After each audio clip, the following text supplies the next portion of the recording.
is your confidence in your data and the information that you generate will be limited. But Irwin made a lot of, not just equipment available, but he tried very hard to communicate how to measure height and weight in the way that Jennifer taught him. Bruce Coggan captured it in the early 2000s, 2003, in the Fanta USAID publication, which is like a field guide, a measurement guide. These simple drawings are offered. Personally, I'm amazed that anybody could learn anything on how to make reliable measurements using such simple or simplistic approaches. You cannot simply pick the guide up, apply it, and get reliable data. And unfortunately, the emphasis became on the point of measurement, not on the whole process. And because people are focused on the point of measurement, we often miss the purpose of what we're trying to achieve. And if you go back to some of Owen Shaw's early pictures, you'll see things like this, the head position. Can I just ask a simple question of you here today? How many of you have been trained in the measurement of height? Put your hand up if you've been trained. What I'd like this side of the room to do is to close your eyes and to put your head in the correct anatomical position for the measurement of height. And I'd like this side of the room just to look to see if they do the same thing. Okay, close your eyes. Sit up and put your head in the correct anatomical position. What can you see, my colleagues on the left? Is there one unified approach to the Frankfurt plane? Even when I offer you an image of how you might decide what the Frankfurt plane is, I think you'll agree that most of us have very little understanding of how to achieve it in practice. Short people do this. They go like that. They put their head as high as possible. People who are tall, particularly people who are embarrassed by their height, stoop. They actually put their chin forward, like this. A simple thing, such as getting the correct anatomical structure, positioning of the head, is no easy feat. And it's even harder, I think, in using it in the recumbent position. We can look at the anatomy, and if we understand our anatomy, we can see the head position as first described back in the 1870s. And we know that we can rely on using the lower margin of the eye socket, the orbital. We can use the orifice in the ear, the medius. By getting the head in the correct anatomical position, we will find that these 2 points align. If we align these 2 points, the tallest part of the skull is actually on the crown. It is not the front of the head, it is the crown. If we translate that into an image of a child, I must embarrass my son, he's now 12, so he will be aghast to see an old photograph of himself like this. But you will see that the point of measurement is at the rear of the head. So when a child stands and puts their chin up to be as tall as possible, they become shorter. And we have videos where we have used in training where we can show a 7 to 12 millimeter difference just in the orientation of the skull. Let alone the rest of the body positions just in the skull. You will see people describe how to measure height with or without securing the child's head. And there are issues about where you put your hands, as first described by Irwin Shaw, but sometimes we get it very wrong. And the child thinks because we are health professionals, we know what we are doing. Do not laugh, I have seen this in practice. And when you look in practice, whether we're measuring stature as height or recumbence by length, you will see that it is not easy. Is there anybody in the room who thinks the measurement of height is easy? If you do, please put up your hand and I will leave the stage. It's not easy. It takes training, it takes confidence, it takes competence. It takes assistance, and the role of the caregiver is critical. And we need to move beyond these very simple early drawings, these line drawings, and these old photographs. We have modern media today. We have video, we have graphics. We can construct far better materials, but we keep relying on the old stuff. When Mercedes created the training video for the WHO multi-center growth study, the video lasts just under 2 minutes. That's very little opportunity for you to actually understand the critical and subtle differences that allows the simplest measurements to be made well. And what about using new systems like e-learning? Surely we can use and make available, whether it's on a computer, whether it's on a tablet or a smartphone, aids and guides that people can use even in the field. We can also think about standardization. There were a few heads nodding when I mentioned the word standardization. And without standardization, I don't know how you can reliably use any of the data you generate. And we know that it's not an easy task, particularly making repeated measurements on young children, infants under 2. But we have to do it. We have to know the levels of precision, of accuracy. We have to know the confidence and competence of people who are making the measures. I find it when we have used it that it works exceedingly well when the people who are making the measurements can see each other's data, when they share the experience and realise how wrong they can be. One of my colleagues, Kester Durkin, has done a very simple study in Southampton, looking at the competence and confidence of dietitians in our hospital who are tasked with the responsibility of training others. We asked them, are you confident in the measurement of height? They said yes, very. Are you competent in the measurement of height? They said yes, very. We said, have you ever been trained? And are you demonstrably competent? They asked, what did that mean? So we measured. We did a standardization test.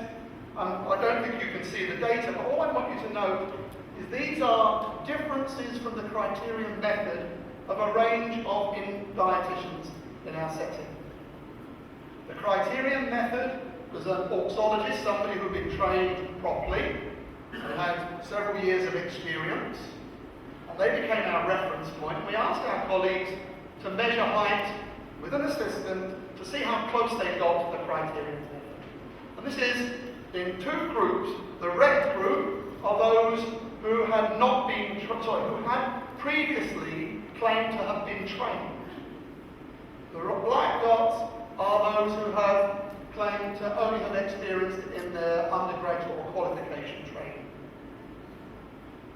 You can't see the numbers there, but if I tell you that that number there is plus 5 centimetres and that number there is minus 5 centimetres, and these are the errors that they got, the differences from the criterion in different subjects, you can see that some of our dietitians can make our patients in our setting 4 centimetres taller than they actually are.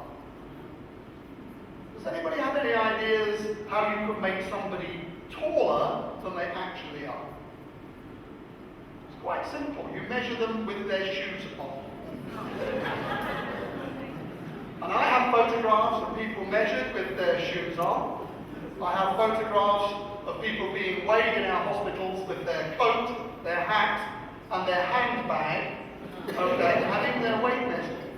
And this is because people think it's so simple, anybody can do it. And it's so easy, I don't need to think when I make the measure. So that was before training. We then trained them. Can you see the difference? But look here, we still have people now measuring them lives on it. So consistency is everything. That's accuracy. Now look at precision. And we use technical error of measurement. We have a criterion level which is down here, which is down below 0.1, so less than a millimetre. Normally the limit we would set is 7 millimetres. And by and large they weren't too bad in precision, but they were getting it wrong. They were precisely wrong. And by training we can improve that and bring that down. You can improve precision if you do the same thing every time. Consistency. But we are not alone in making these points. In the studies that Ernest in the growth study looked over time to see what happened. And what she found is that here is the precision estimates of the enumerators, and you can see by and large it improved as they became more experienced. In other words, there was more errors at the data collected at the beginning of the study than there were at the end of the study. But look here, at what happened here in Brazil. Here, they changed the enumerators. The interviewers changed, and the old interviewers then trained the new staff poorly. So we need to continuously monitor, reassess, and retrain throughout these programs. We need to think about making the measurement itself, what technology we're using, whether it's calibrated, issues around digit preference, how people write and report, how we make measurements of supine length or height. Do we use 24 months as a cutoff, or do we use a height cutoff? In Ethiopia, simulation models were conducted, and they realized that they could actually get errors of up to 2 to 8 centimeters when you measure a child laying when they should be standing and standing when they should be laying, even when you apply the usual 7 millimeter correction. There are issues of age determination. It's one of the more difficult aspects, particularly in rural areas. And then we have the issue of rounding up and rounding down. And then we have the issue of age heaping, where we clump data together. Corsi and their model found again you can actually overestimate stunting by about up to 5%, simply by using age, rounding, heaping, without considering the implications. Well, again, others have raised the point these ideas are not new. USAID published this report prior to the publication of the meeting report, and they made the point of the issues around data quality and data cleaning. I'm not going to go into it, but I would make the final point there, which is most surveys make one single measure. Anybody who's made these measurements know that one measure is unreliable.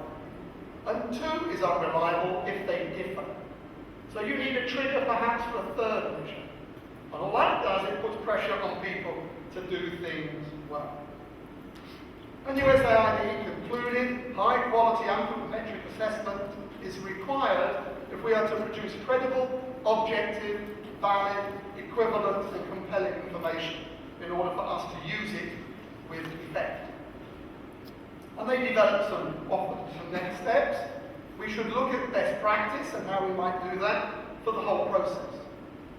We should think about incentivizing and managing our investigators, interviewers and enumerators, so that they can continue to make good measures throughout the duration of surveys. Establishing mechanisms around identifying fatigue. We should look at our technical documentation. We might even like to have some new technology. We are still using a tape and a guide in order to report the number. It would be easier with today's technology. We can even link it to our phone if we wanted to. At the end of the day, we need to think again about this approach. At the meeting, WHO and UNICEF told USAID, we've been thinking about this as before you called this meeting, and they have developed a technical expert advisory group on nutrition monitoring. And USAID believe this group will provide the leadership and global guidance.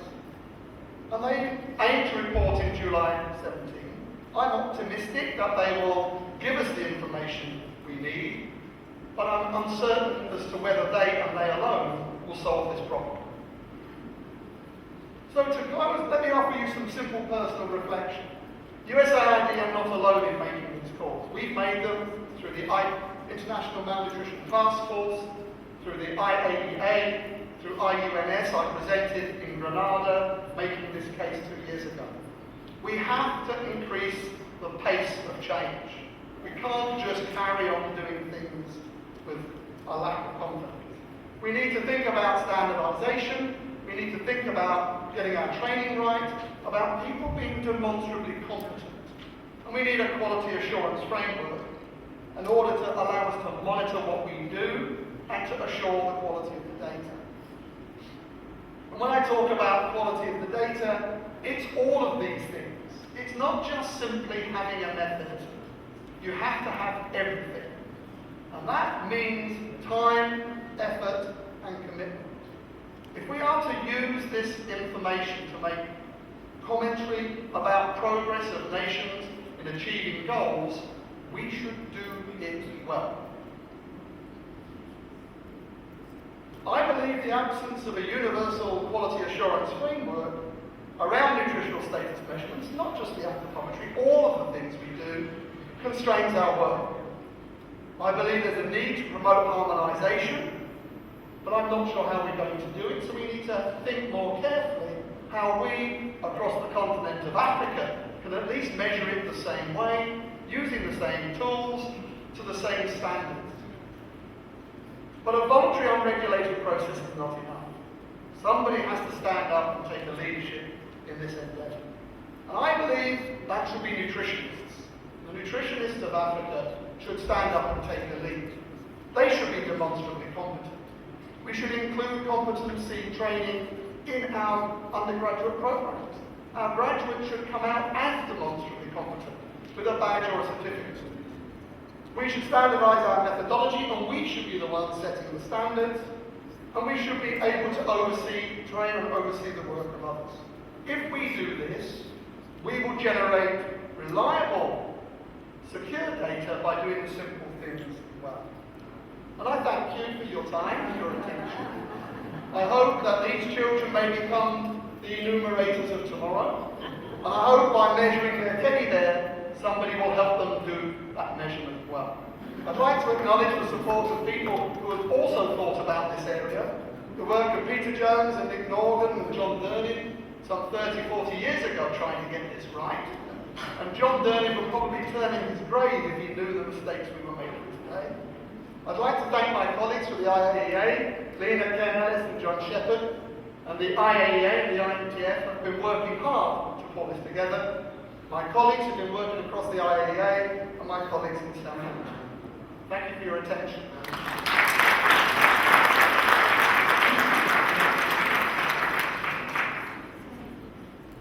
Thank you very much, Steve. We have about 5 minutes for questions now before we start the debate. Can we... Where's the microphone?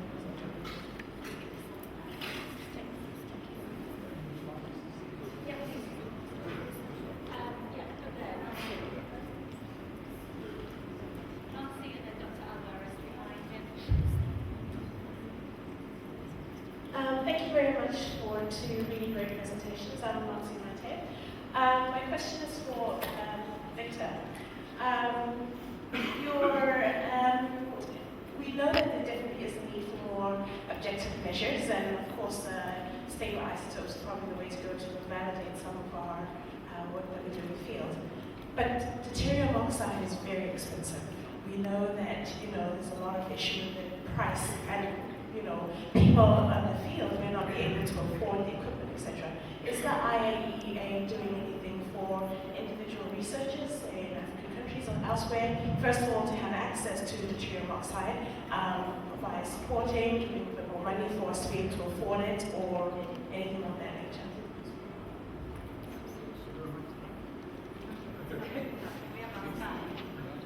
Hello, should I ask the question or should I wait for the answer? Just wait for the answer.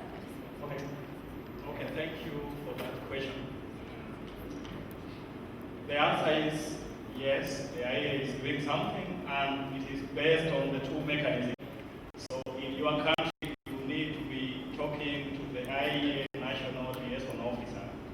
Mostly they are based either at the Ministry of Energy or at the Foreign Affairs Ministry. So if you want specific information on who is your national liaison officer, I can provide that later next week through email. But under these things, we can buy deuterium oxide and send it to your project. We buy equipment, very expensive equipment, up to 100,000 euros, so it depends on the nature of the project and the need in that specific country. Just add, Victor, the other thing that's most important is they provide training and ongoing support. In all of these methodologies, it is not enough just simply to have the equipment or the isotope. The value is in the training and the support. If I may. Thank you very much. I'm Professor Alvarez from Action Against Hunger. I want to thank both presentations, very interesting, a lot of questions. I just want to summarize in three very simple questions for Dr. Steve. Three questions. The first one you mentioned, and I've already heard many times, that smart surveys compared to other surveys tends to underestimate, or maybe underestimating is the right word, to give values that are slightly smaller, maybe based on the surveys who overestimate. And my question is, why do you think this is? Why, when we look at the smart surveys that are systematically smaller, if, as you explained, smart surveys tend to be more accurate in training, in the data collection? My second question is more specific about height. We are now much involved in quality of care, trying to measure quality of care of the work we do. So which one do you think will be a good threshold for saying that height measurement is accurate? When you are 1 millimeter away from the standard, is that okay? Is 2 millimeters okay? Is 3 millimeters too bad? Because sometimes I know it's a very dynamic thing and it may be different, but sometimes we just need to put a threshold to say good or bad. When can we put good or bad? Can I interrupt you before the third question, because I will forget the first question. So the first question is the difference between the EB team. They spent a lot of time trying to understand those differences.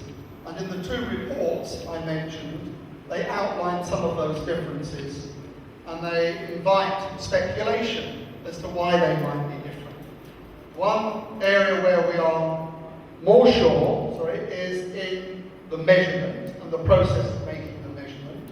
The other area is in the data, and the data cleaning, reporting, and how the data is used. So there's a lot of interest in the distribution of the data that is reported, and the extent to which the distributions appear to show greater under-reporting and over-reporting, so a bigger spread in the variables, much more than necessarily the absolute being so different. So there's some interesting questions around how you manage the data once the information has been collected.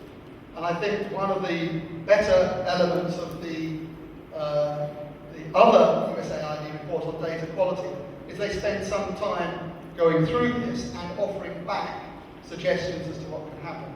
And I think what team will do is do more on the data quality and data reporting side than they will do on the training of making the measure. And because I want us, a bit that's within our gift, is in making the measure. If we don't make the measure well, we can do all the cleaning we like, and it won't make any difference. In terms of what is the necessary standard of performance that we should be aiming for, again, there is no agreement. And it very much depends upon the purpose to which you're trying to use the information. There is general agreement that one is looking for something like 0.5 of a centimetre, the many survey type measures, and 0.2 of a centimetre when you're trying to assess growth. I think, again, we lack agreement and consensus about how good we should be in making the measure. Certainly from the standardization tests, It's around a TEM of 7 millimeters, 0.7 centimeters. Thank you. My third question was a little bit more provocative, also for you or maybe for everyone, which was if height is so difficult to measure and we make so many mistakes, and I agree often is the measure that we make more mistakes with, should we move to another type of indicator in order to measure malnutrition? And I know you may be thinking about one, but I may be thinking a little bit more out of the box. Should we go into some biochemistry indicators? Should we go into photodiagnosis? Should we go into something completely different where errors will be? I will try and provide a short answer. Yes. But I would still say we need to measure height well. I believe, and Erwin Shaw believes, and Mercedes believes,